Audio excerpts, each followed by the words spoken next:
നമ്മൾ സോഷ്യൽ മീഡിയയിലൊക്കെ അത് കാണുന്നുണ്ട്, ചാനലിൽ കാണുന്നുണ്ടോ?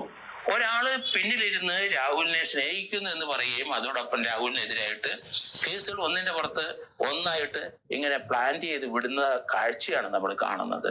അത് തീർച്ചയായിട്ടും ഒരേ സോഴ്സിൽ നിന്ന് വന്നു എന്നും ആ ഒരു സോഴ്സിൽ അവരെ അഡ്വൈസ് ചെയ്യാനായിട്ട് ധാരാളം ആൾക്കാരും ഉണ്ടെന്നൊക്കെയാണ് എനിക്ക് തോന്നുന്നത്. അതുകൊണ്ട് ക്രിമിനൽ നടപടിക്ക് വിധേയമാകണം അങ്ങനെയുള്ള കഥാപാത്രങ്ങളെ. സമൂഹത്തിനെ ഇതുപോലെയുള്ള ഒരു MLA ദ്രോഹിച്ച് ഒരു അന്തരീക്ഷത്തിലെ ഒരു കേസുണ്ടാക്കി പടച്ചുവിടുന്നത്, അത് അംഗീകരിക്കാനും അതിന്റെ പറയുന്ന ക്രിമിനൽ നടപടി എടുക്കാനും തയ്യാറാകുന്ന പോലീസ് ഉദ്യോഗസ്ഥന്മാരും സംസ്ഥാനത്തുണ്ട്.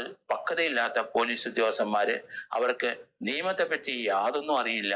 ഒരു 154 പഴയ CRPC അല്ലെങ്കിൽ 173 BNS അനുസരിച്ച് കേസെടുക്കേണ്ടത് എങ്ങനെയാണെന്ന് വ്യക്തമായി പഠിപ്പിച്ച് വിടാത്ത കുറെ ഉദ്യോഗസ്ഥന്മാര് കേരള സംസ്ഥാന പോലീസിലുണ്ട്.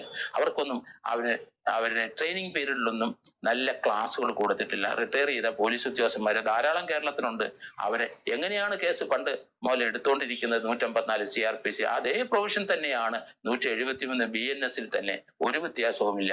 അതുകൊണ്ട് ഒരു വക്കീലിനെ അല്ല വിളിക്കേണ്ടത്, ഒരു അന്വേഷണ കുതികളായ അന്വേഷണം നടത്തിയ തഴക്കവും പഴക്കവും ഉള്ള കോഗ്നിസബിൾ ഓഫൻസ് എപ്പോഴാണ് എടുക്കേണ്ടത് എന്നറിയാവുന്ന കേരളത്തിലെ കാസർഗോഡ് മുതൽ ട്രിവാൻഡ്രം വരെയുള്ള ധാരാളം പോലീസ് ഉദ്യോഗസ്ഥന്മാർ റിട്ടയർ ചെയ്തിട്ടുണ്ട്.